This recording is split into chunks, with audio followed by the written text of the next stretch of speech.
Students, very good morning. Class 12th में आप लोग फिलहाल पढ़ रहे थे पोइट्री सेक्शन, और पोइट्री सेक्शन में आपकी 8 पोएम्स कंप्लीट हो चुकी हैं। आपकी 8वीं पोएम थी माई हेवन, रविन्द्रनाथ टैगोर जी की, और वो पोएम कंप्लीट हो चुकी है। साथ ही साथ उसके सेंट्रल आइडियाज़ और एक्सप्लेनेशंस भी आपको सेंड किए जा चुके हैं। एक लास्ट एक्सप्लेनेशन जो है वो भी आज आपको सेंड कर दिया जाएगा। तो पोएट्री सेक्शन में 8 पोएम्स कंप्लीट होने के बाद अब जो 2 पोएम्स हैं उनको वहीं पे हम छोड़ देते हैं। 2 पोएम्स आपकी लास्ट में पढ़ाई जाएंगी, और अब आपका शुरू होगा प्रोज का सेक्शन। तो प्रोज सेक्शन में आपको पहला जो लेसन है, एक गर्ल विद ए बास्केट, वो आपका कंप्लीट हो गया था क्लास में ही। उसके क्वेश्चन आंसर भी कंप्लीट करा दिए गए थे, और शायद 2 एक्सप्लेनेशंस भी उसके लिखवाए गए हैं। यदि किसी बच्चे के पहले लेसन के प्रोज में पहले लेसन के क्वेश्चन आंसर या एक्सप्लेनेशंस छूटे हैं, तो वो बच्चा, वो स्टूडेंट वहाँ से लगभग 3 पेज छोड़ देगा, और हर एक स्टूडेंट लगभग 2 पेज छोड़ दें पहले लेसन के बाद, कि यदि कोई एक्सप्लेनेशन या क्वेश्चन छूटे हैं तो उनमें उनको पूरा किया जा सके। और 2 पेज छोड़ने के बाद जो आपका दूसरा लेसन है, ए फेलो ट्रेवलर, इसको शुरू करेंगे, इसके क्वेश्चन आंसर लिखेंगे। और दूसरा लेसन आपका जो है ए फेलो ट्रेवलर, उसको हमने बोर्ड पे आपके सामने खोल के रखा है। आप लोग भी पढ़ते समय अपनी बुक और खोल लें, और जो भी पढ़ाया जाए उसको ध्यान से समझें, क्योंकि जो पढ़ाया जा रहा है इस पर ही डिपेंड करेगा कि आप लोग क्वेश्चन आंसर कैसे कर पा रहे हैं, एक्सप्लेनेशंस कैसे कर पा रहे हैं। यदि आप लेसन को सही से पढ़ेंगे नहीं तो ऐसी उम्मीद करना गलत होगा कि आप क्वेश्चन आंसर्स और एक्सप्लेनेशंस को अच्छी प्रकार कर पाएंगे। तो सबसे पहले आप लेसन को बहुत अच्छी प्रकार पढ़ें, समझें, और उसके बाद क्वेश्चन आंसर करवाए जाएंगे। तो प्रोज सेक्शन में आपका लेसन 2 ए फेलो ट्रेवलर आज से शुरू किया जा रहा है। तो सबसे पहले लेसन का नाम आपके सामने लिखा है, ए फेलो ट्रेवलर। ए माने एक, फेलो माने साथी, और ट्रेवलर माने यात्री, एक सहयात्री। राइटर इसके हैं ए जी गार्डनर। इंग्लिश लिटरेचर में ए जी गार्डनर एक बहुत ही प्रसिद्ध फेमस लेखक हैं, और एक बहुत बड़े पत्रकार भी रहे। तो इनका ही लेसन है ए फेलो ट्रेवलर। और लेसन शुरू करने से पहले आप थोड़ा जान लें अबाउट द ऑथर और अबाउट द लेसन के बारे में। तो अबाउट द ऑथर आप देखें, शुरू से ही लिखा है, ए जी गार्डनर का पूरा नाम Alfred George Gardiner 1865 to 1946 was a British journalist and author. Alfred George Gardiner, Alfred George Gardiner माने ए जी गार्डनर, जिनका जीवन काल 1865 से 1946 तक रहा। वाज माने थे, ए माने एक, ब्रिटिश माने ब्रिटिश या अंग्रेज, और जर्नलिस्ट माने पत्रकार, एंड ऑथर माने लेखक। तो ए जी गार्डनर, जिनका जीवन काल 1865 से 1946 तक रहा, एक ब्रिटिश पत्रकार और लेखक थे। He joined the northern daily telegraph, उन्होंने ज्वाइंड माने होता है जुड़ना, तो वह जुड़े। द नॉर्थर्न डेली टेलीग्राफ, वह नॉर्थर्न डेली टेलीग्राफ से जुड़े, या उन्होंने नॉर्थर्न डेली टेलीग्राफ में नौकरी की। Then he was appointed editor of the Blackburn Weekly Telegraph. ये सब संपादन हैं, एडिटर्स के जो संस्था का नाम है वो है। तो देन माने तब, ही वाज अपॉइंटेड वह चुने गए, एडिटर माने संपादक, of the Blackburn Weekly Telegraph, ये नाम है संस्था का। तो तब वह ब्लैकबर्न वीकली टेलीग्राफ के संपादक चुने गए। From 1915 he contributed to the Star under the pseudonym Alpha of the Blue।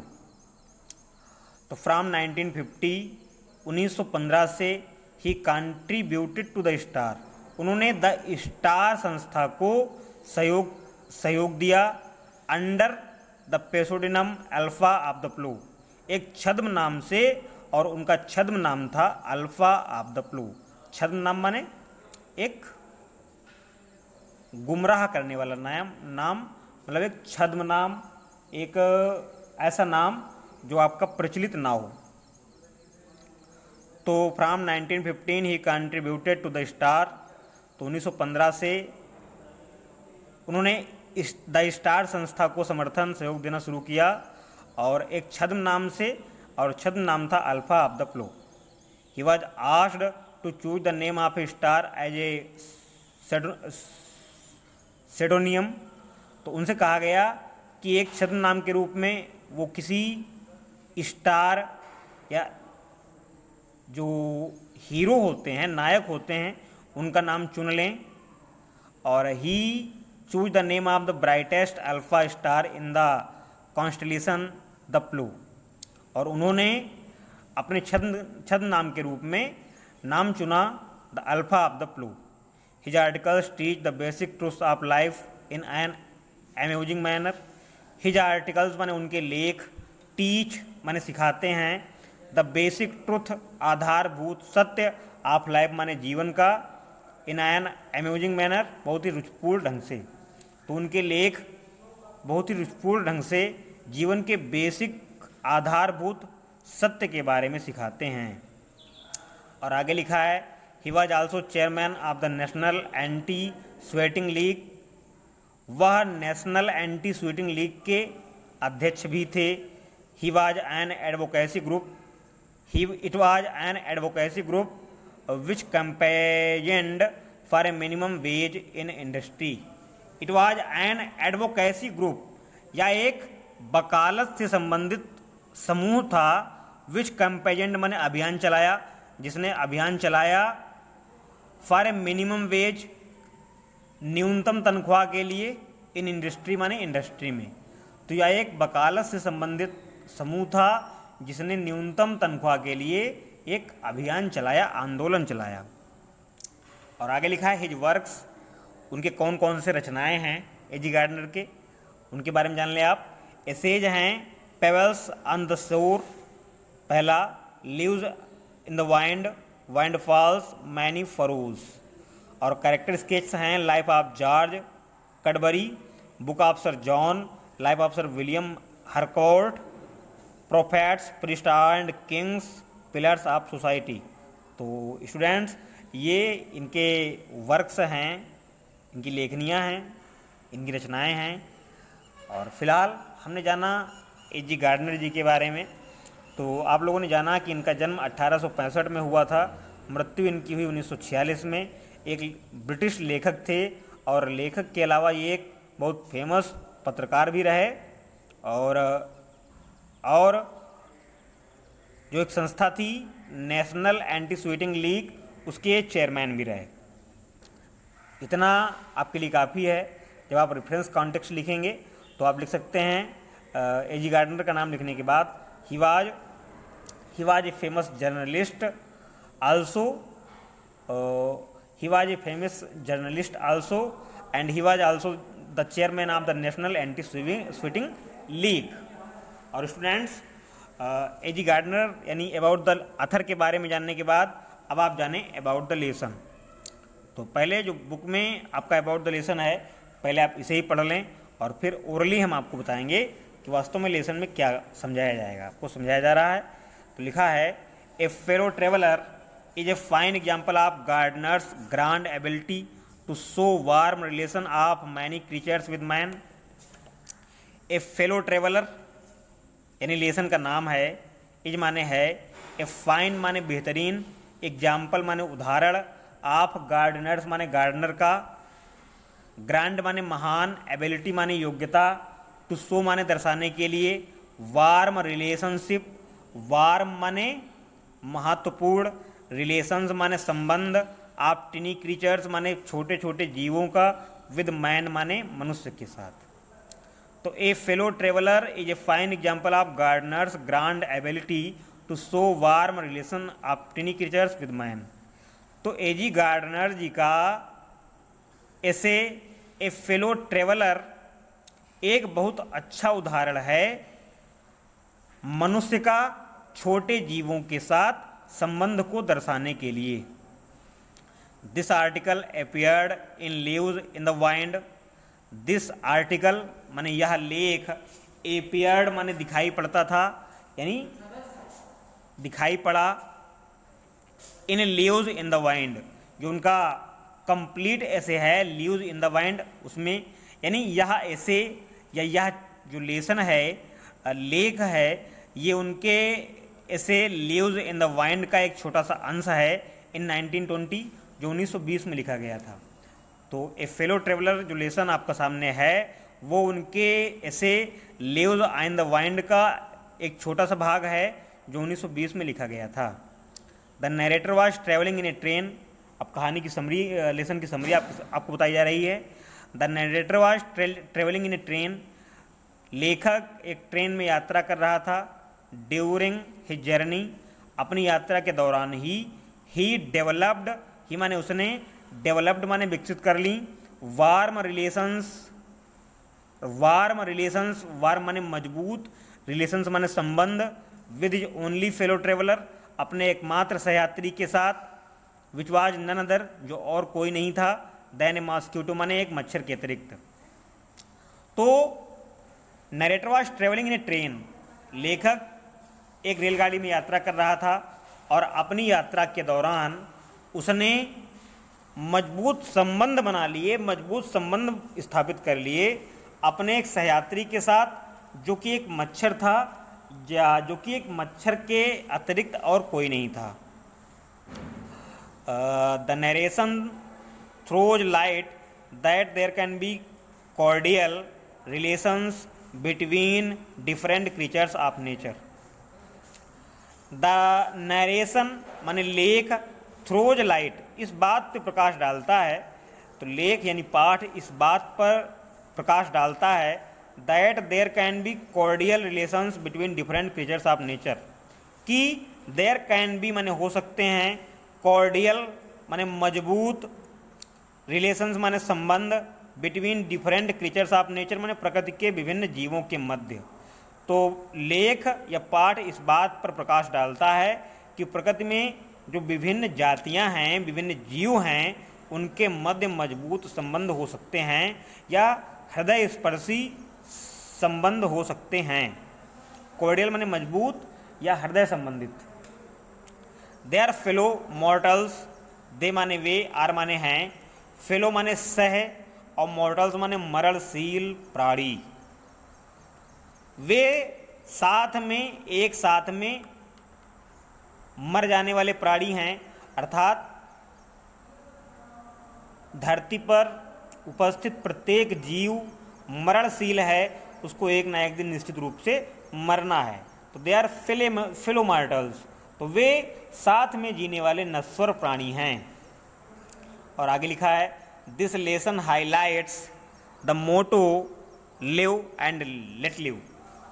तो दिस लेसन, यह पाठ, हाईलाइट्स माने प्रकाश डालता है, द मोटो, इस सिद्धांत पर, इस आदर्श वाक्य पर, मोटो माने आदर्श वाक्य होता है, तो यह पाठ इस आदर्श वाक्य पर प्रकाश डालता है, लिव एंड लेट लिव, जियो और जीने दो। लिव एंड लेट लिव का मतलब है जियो और जीने दो। तो यह पाठ इस बात पर प्रकाश डालता है कि जियो और जीने दो। तो स्टूडेंट्स, ये रही आपकी समरी अबाउट द लेसन के हिसाब से। और अब आपको ओरली हम बता दें कि वास्तव में लेसन में क्या कहानी है और लेसन में क्या संदेश आपको दिया जा रहा है। आपको बता दें, जो इस पाठ के लेखक हैं ए.जी. गार्डनर, वो एक पैसेंजर ट्रेन से यात्रा कर रहे थे जो लंदन से मिडलैंड जाती है। और उस ट्रेन पे शुरुआत से बहुत भीड़ होती है, खचाखच पूरी ट्रेन भरी होती है, और धीरे धीरे जैसे ट्रेन आगे बढ़ती है, एक एक करके यात्री उस ट्रेन से उतरते जाते हैं, और एट लास्ट राइटर केवल अकेले बचता है ट्रेन में। तो उसको लगता है कि अब वो बिल्कुल ट्रेन में अकेले है और वह अपनी मनमर्जी का हर एक कार्य कर सकता है। अब उसे कोई रोकने टोकने वाला नहीं है, वो जहाँ चाहे बैठ सकता है, जहाँ चाहे लेट सकता है, चाहे तो गा सकता है, चाहे तो डांस कर सकता है, अर्थात अब उसे पूरी आज़ादी है, फ्रीडम है और उसे कोई रोकने टोकने वाला नहीं है। तो राइटर इस गलतफहमी में बैठा हुआ है कि वास्तव में वो अकेला है, लेकिन तभी कुछ समय के पश्चात उसे ट्रेन में अपने साथ साथ किसी दूसरे जीव के होने का एहसास होता है, और जो दूसरा जीव है वो है एक मॉस्किटो मच्छर। तो राइटर पाता है कि ट्रेन में वो अकेले नहीं है, जो ट्रेन का डिब्बा है कैरिज उसमें वो अकेले नहीं है, उसके साथ साथ उस डिब्बे में एक मच्छर भी है जिसे वो अपना सहयात्री मान लेता है। और मच्छर राइटर को बहुत ज़्यादा परेशान भी करता है, कहीं उसकी नाक पे बैठता है, कहीं सिर पे बैठता है, कहीं हाथ पे बैठता है, कहीं पैर पे बैठता है और राइटर को बहुत ज़्यादा परेशान करता है। और राइटर मच्छर से परेशान होकर कई बार उसको मारने की, जान से मार डालने की कोशिश करता है, लेकिन मच्छर को वो जान से मार डालने में सफल नहीं होता है। तो मच्छर से काफ़ी देर तक संघर्ष करने के बाद राइटर जब मच्छर को मार पाने में सफल नहीं हुआ तो वो इस बात पर उसे ये बात समझ में आई कि वास्तव में क्रूरता से ज़्यादा अच्छी क्षमा है, अर्थात दंड देने से ज़्यादा अच्छा है क्षमा देना, और मच्छर को क्षमादान देना ज़्यादा अच्छा है, क्योंकि क्षमा से बड़ी या दया से बड़ी कोई चीज़ नहीं है। और राइटर एट लास्ट स्पिरिचुअलिटी में खो जाता है, आध्यात्मिकता फिलॉसफी की बातों में खो जाता है, और उसे लगने लगता है कि कहीं ना कहीं उस मच्छर की आत्मा और उसकी आत्मा यानी राइटर की आत्मा के बीच कोई ना कोई घनिष्ठ संबंध है, और किसी न किसी प्रकार से मच्छर भी उसका संबंधी है, भाई जैसा है। इसलिए मच्छर को मारना, मच्छर को जान से मार देना किसी प्रकार से सही नहीं है, और वह मच्छर को छोड़ने का निश्चय करता है, मच्छर को जीवन दान देने का निश्चय करता है।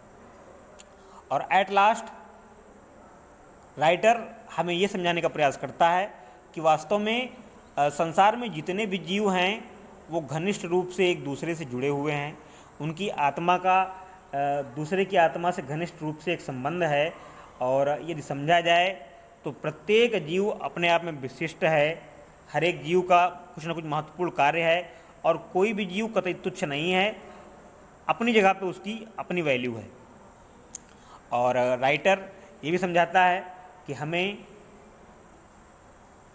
बुद्धिमान होने का, धनवान होने का या बलवान होने का घमंड नहीं करना चाहिए, और हम जब अपने आप में बहुत ज़्यादा घमंडी हो जाते हैं या बहुत ज़्यादा अपने आप में अभिमानी हो जाते हैं तो उस अवस्था में हम जो भी कार्य करते हैं उन कार्यों का जो रिजल्ट होता है उससे हमें पछताना ही पड़ता है, उससे हमें कोई अच्छा रिजल्ट नहीं मिलता है। अर्थात आत्मा की जो एक रूपता है, जो आत्मा की ओनलीनेस है, उसके बारे में राइटर समझा रहा है कि हर एक जीव की आत्मा उस ईश्वर से, गॉड से जुड़ी हुई है, और किसी न किसी प्रकार से हर एक जीव का एक दूसरे से घनिष्ठ संबंध है। इसलिए किसी भी जीव से झगड़ा ना करिए, किसी भी जीव को सताइए ना, जियो और जीने दो के आदर्श वाक्य को फॉलो करिए।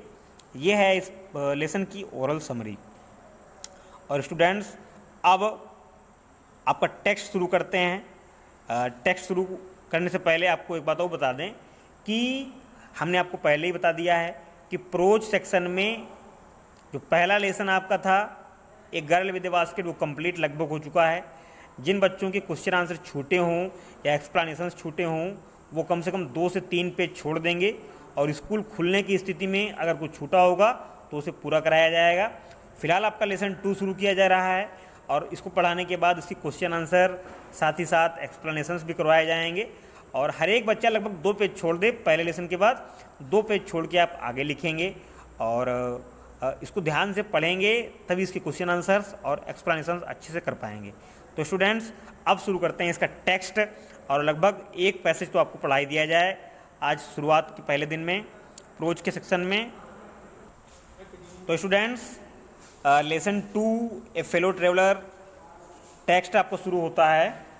आपके सामने बुक खुली रखी हुई है, पेज नंबर 11 आपके सामने लिखा है टेक्स्ट, और पहला पैसेज शुरू होता है आपका, I do not know which of us got into the carriage first. Writer as Gardiner लिखते हैं, आई डू नॉट नो, मैं नहीं जानता हूँ, विच ऑफ अस, हम में से कौन, got into the carriage first, got माने चढ़ा, इनटू द कैरेज माने डिब्बे में, फर्स्ट माने पहले। तो एजी गार्डनर लिखते हैं कि मैं नहीं जानता हूँ कि हम में से कौन पहले डिब्बे में चढ़ा। Indeed I did not know he was in the carriage at all for some time. Indeed माने वास्तव में, आई डिड नॉट नो, मुझे मालूम नहीं था या मैं नहीं जानता था, ही वॉज इन द कैरेज, कि वह डिब्बे में है या रेलगाड़ी के डिब्बे में है, एट ऑल माने जब से रेलगाड़ी चली है तब से है, ऑल फॉर सम टाइम अथवा थोड़े समय से ही है। तो राइटर कहता है कि मैं नहीं जानता था कि वह रेलगाड़ी के डिब्बे में शुरुआत से ही सफ़र कर रहा है अथवा कुछ देर से ही रेलगाड़ी के डिब्बे पे सवार है। It was the last train from London to a Midland town. It माने यह, वाज माने थी, द लास्ट माने अंतिम, ट्रेन माने रेलगाड़ी, फ्राम लंदन माने लंदन से, to a Midland town, Midland कस्बे को जाने वाली। तो यह लंदन से मिडलैंड जाने वाली अंतिम पैसेंजर ट्रेन थी। ए स्टॉपिंग ट्रेन, एक रुक रुक कर चलने वाली train. N infinitely leisurely train, निश्चित रूप से, इनफिनाइटली माने निश्चित रूप से, लीजरली माने फुर्सत वाली, ट्रेन माने रेलगाड़ी, निश्चित रूप से एक फुर्सत वाली रेलगाड़ी थी। One of those trains which give you an understanding of eternity, one of those trains, उन ट्रेनों में से एक थी, विच गिव यू, जो आपको देती हैं, एन अंडरस्टैंडिंग माने एक समझ, ऑफ इंटरनिटी माने अंतरात्मा की या आंतरिक संबंधों की। तो यह एक ऐसी ट्रेन थी, या यह उन ट्रेनों में से एक ट्रेन थी जो आपको आंतरिक संबंधों की एक समझ प्रदान करती है। It was tolerably full, it was tolerably full when it started. तो जब ट्रेन चली थी, जहाँ से ट्रेन चली थी, टोले रेबली माने बुरी तरह से, और फुल माने भरी हुई थी। तो जहाँ से ट्रेन चली थी तो यह खचाखच भरी हुई थी। But as we when it started, और आगे, but as we stopped at the suburban stations, comma है, कामा का मतलब तब, बट माने लेकिन, एज वी स्टॉप्ड, जैसे ही ट्रेन रुकती थी, एट द सब अर्बन माने उपनगरीय, स्टेशन माने स्टेशनों पर, लेकिन जैसे ही ट्रेन उपनगरीय स्टेशनों पर रुकती थी, the travellers alighted in ones and twos, the travellers माने यात्री, अलाइटेड माने उतरते जाते थे, इन वंस माने एक एक करके, एंड टूज माने दो दो करके। And by the time we had left the outer ring of London, और लंदन के अंतिम छोर पर पहुंचने तक, आई वॉज एलोन, मैं ट्रेन के डिब्बे में बिल्कुल अकेला था। आर रेदर, अथवा वास्तव में, I thought I was alone, मैं केवल सोच ही रहा था कि मैं अकेला था। तो स्टूडेंट्स, इसी पैसेज को एक बार फिर रिपीट कर देते हैं कि राइटर कहता है कि मैं नहीं जानता कि हम में से, यानी हम में से मतलब मच्छर में और राइटर में से पहले ट्रेन पे कौन चढ़ा। वास्तव में राइटर ये भी नहीं जानता है कि डिब्बे में मच्छर शुरुआत से ही था, यानी यहाँ से ट्रेन चली थी वहाँ से ही था, अथवा कुछ समय से ही था। और राइटर कहता है कि यह ट्रेन लंदन से मिडलैंड जाने वाली अंतिम ट्रेन थी, एक रुक रुक कर चलने वाली ट्रेन थी, और निश्चित रूप से एक फुर्सत वाली ट्रेन थी, और उन ट्रेनों में से एक थी जो आपको आंतरिक संबंधों की एक समझ प्रदान करती थी।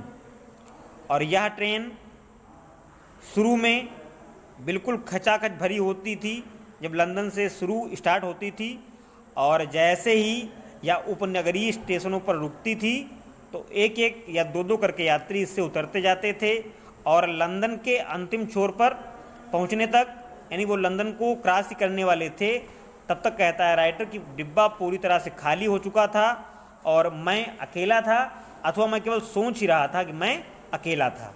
अर्थात सारे यात्री उतर चुके थे तो राइटर को लग रहा था कि वह ट्रेन में अब अकेला है। वही बात यहाँ पे कही गई है। और अब आगे देखें, लिखा है there is a pleasant sense of freedom about being alone in a carriage that is jolting noisily through the night.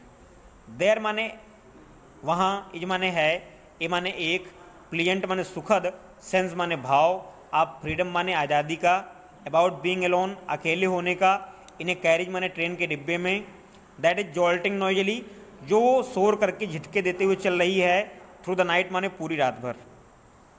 तो there is a pleasant sense of freedom about being alone in a carriage that is jolting noisily through the night. लेखक कहता है कि झटके देकर पूरी रात भर चलने वाली ट्रेन में अकेले होने का एक सुखद, अकेले होने की आज़ादी का एक सुखद एहसास हो रहा था। It is liberty and unrestraint in a very agreeable form. It is liberty, यह आज़ादी थी, and unrestraint in a very agreeable form. And माने और, अनरेस्ट्रेंट माने धैर्य, इन ए वेरी माने बहुत, एग्रीएबल माने सहमतपूर्ण, फॉर्म माने रूप में। It is liberty and unrestraint in a very agreeable form. अर्थात लेखक कहता है कि यह स्वतंत्रता पूर्ण रूप से सहमति से भरी हुई थी, या यह स्वतंत्रता बिल्कुल सहमति से परिपूर्ण थी, अर्थात वहाँ पर विरोध करने वाला कोई नहीं था। You can do anything you like, आप जो चाहते वो कर सकते थे, अर्थात यू कैन डू एनीथिंग, आप कुछ भी कर सकते थे। यू लाइक, जो आपको पसंद होता, आप अपनी पसंद का कुछ भी कर सकते थे। You can talk to yourself, आप अपने से बात कर सकते थे। As loud as you please, जितनी तेज चाहें आप, तो आप जितनी तेज चाहते उतनी तेज अपने से बात कर सकते थे। And no one will hear you, और कोई भी आपको सुनता भी नहीं। You can have the argument out with Jones, you can have that argument माने बहस, आउट विद जोन्स माने जोन्स एक काल्पनिक पात्र है, and roll him triumphantly, triumphantly माने विजयपूर्वक, इन द डस्ट माने धूल में, विदाउट फियर माने डर के, आप एक काउंटर स्ट्रोक माने मारे जाने के। तो you can have that argument out with Jones, तो आप जोन्स के साथ बहस भी कर सकते थे। एंड रोल हिम ट्रुम्फेंटली, और विजय मुद्रा में उसे गिरा सकते थे, इन द डस्ट माने धूल में, विदाउट फियर माने बिना डर के, आप एक काउंटर स्ट्रोक माने मारे जाने के। तो आप जोन्स के साथ जोर जोर से बहस कर सकते थे और विजय मुद्रा में उसे जमीन पर धूल में मिला सकते थे, धूल पर गिरा सकते थे, बिना मारे जाने के डर से, बिना मारे जाने के डर के। You can stand on your head, you can stand on your head, आप अपने सिर के बल खड़े हो सकते थे। And no one will see you, और ऐसा करने के लिए आपको कोई देखता भी नहीं। तो you can stand on your head, आप अपने सिर के बल खड़े हो सकते थे। And no one will see you, और कोई आपको देखता भी नहीं। Yes, you can sing or dance a two step or practise a golf stroke. You can sing, आप गा सकते थे, आर डांस अथवा नाच सकते थे, ए टू स्टेप्स एक दो कदम आगे पीछे बढ़ाकर। तो ट्रेन में ऐसी आज़ादी थी कि आप चाहे नाचते या चाहे गाते, or practise a golf stroke अथवा गोल्फ खेलने का अभ्यास करते, or play marbles on the floor, अथवा रेलगाड़ी की सतह पर या डिब्बे की सतह पर आप कंचे खेलते, विदाउट लेट आर हिंड्रेंस, बिना किसी रुकावट के।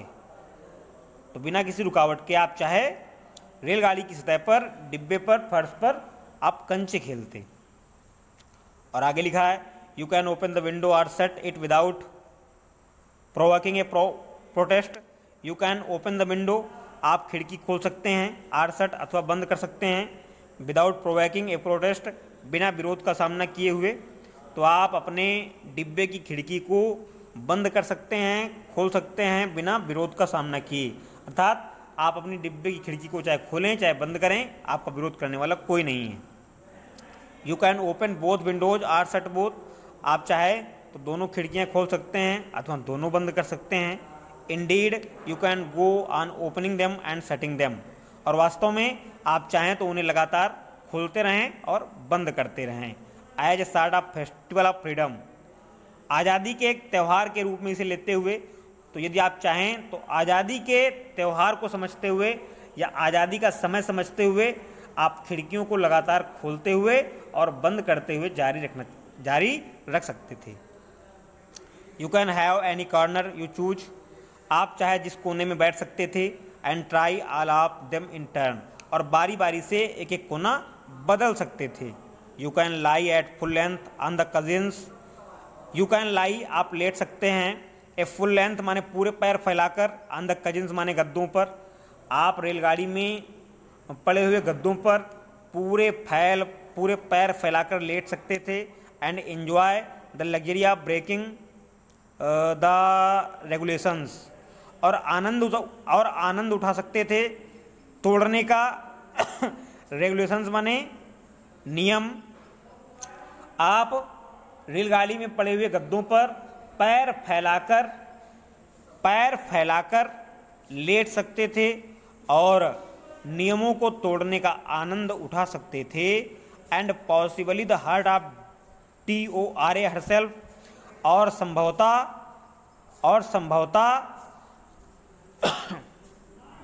The heart of TORA herself, और जो एक DORA नाम का एक्ट है, एक्ट माने अधिनियम, जो द्वितीय विश्व युद्ध के दौरान ब्रिटिश गवर्नमेंट के द्वारा बनाया गया था। डिफेंस ऑफ रीम एक्ट, डोरा का मतलब है डिफेंस ऑफ रीम एक्ट, तो डिफेंस ऑफ रीम एक्ट द्वितीय विश्व युद्ध के दौरान एक अधिनियम पारित किया गया था ब्रिटिश गवर्नमेंट के द्वारा। तो you can lie at full length on the cushions and enjoy the luxury of breaking the regulations and possibly the heart of DORA herself, तो आप पैर फैलाकर रेलगाड़ी के गद्दों पर लेट सकते थे और संभवतः नियमों को तोड़ने का आनंद उठा सकते थे। जैसे कि DORA के नियम स्वयं ही, only DORA will not know that her heart is broken, तो only DORA will not know that her heart is broken, और केवल डिफेंस ऑफ रीम एक्ट भी नहीं जानेगा कि उसका हृदय टूट चुका है। You have escaped even DORA, और उस अवस्था में आप डिफेंस ऑफ रीम एक्ट से भी बच सकते थे। अर्थात डिफेंस ऑफ रीम एक्ट के तहत जो सजा मिलती थी आप उससे भी बच सकते थे।